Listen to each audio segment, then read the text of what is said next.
haddii aad wax calaamad isku aragtid shaqana ma aadi kartid iskoolna ma aadi kartid markaa caafimaadka ka bacdi laba beri oo kale sii sug ka bacdi waa ku noqon kartaa iskoolkaaga ama shaqadaada haddii uu qof guriga uu xanuunsan yahayna adi laakiin caafimaad qabtid waa aadi kartaa iskoolka iyo shaqadaada laakiin mar walba isku day haddii kuu suurta gasho gurigaaga inaad ka shaqaysid oo han aadin shaqooyinka hadda caafimaad qabtid haa cunto adeega iyo cunto in la soo adeegto waa shay daruuri ah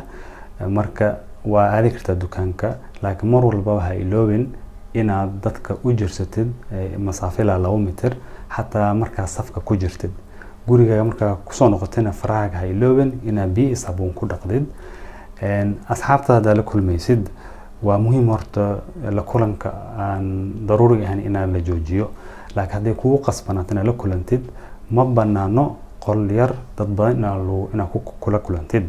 waxaa ka fiican ama waa muhiim inaad banaanka kula kulantid dadka oo ayna yihiin dad caafimaad qabaan haa cunuga hadduu asaga caafimaad qabo iskoolka waa aadi karaa laakiin wax yar oo hadduu isku arko oo calaamadaha ka mid ah waa inuu guriga joogo calaamadaha marka maxaa ka mid ah kow qufaca qandhada dhuunta oo qofta xanuunto ama sanka oo qofka dareero ama diifka imaado